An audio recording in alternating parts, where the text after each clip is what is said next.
क्या कभी ऐसा महसूस हुआ है कि आपके अंदर कुछ और बनने की चाह थी, लेकिन दूसरों की उम्मीदों और बातों ने आपसे आपकी असली पहचान ही छीन ली?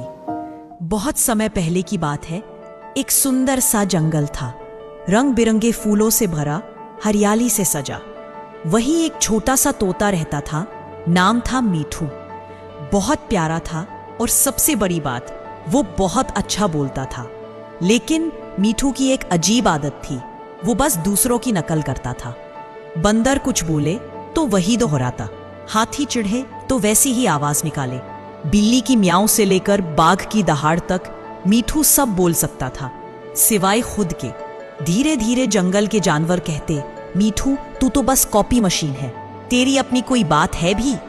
मीठू हंसता, पर अकेले में कुछ खाली महसूस करता। हर दिन किसी और की आवाज बोलते बोलते उसे अब अपनी आवाज याद नहीं थी। रातों में वो अक्सर पेड़ पर बैठकर खुद से पूछता, क्या मैं सिर्फ वो हूं जो सब बोलते हैं, या मेरे अंदर भी कोई मैं है जो कभी सुना नहीं गया? एक सुबह मीठू चुपचाप उड़ चला, बिना बताए, बिना आवाज किए।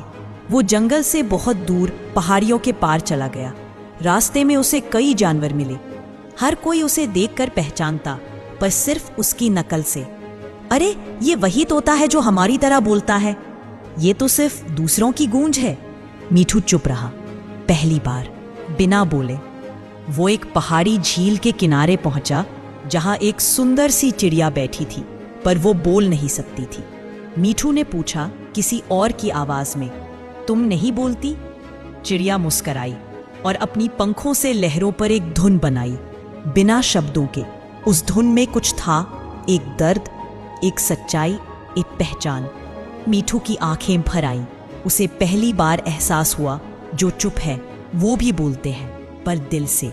और शायद मेरी भी एक आवाज है जो न सुनी गई, न समझी गई। मीठू लौट आया, पर अब उसने किसी की नकल नहीं की। अब वो वही बोलता था जो उसके दिल से आता था। शब्द कम थे, पर भाव गहरे। अब मीठू की बातें सबको छूती थी, क्योंकि अब वो किसी और की आवाज नहीं, अपनी आत्मा की भाषा बोलता था। अगर आप हर समय दूसरों को दोहराते रहेंगे, तो एक दिन आप खुद को भूल जाएंगे। मीठू अब फिर से गा रहा था, लेकिन इस बार वो दूसरों की आवाज नहीं, अपने दिल की कहानी सुना रहा था।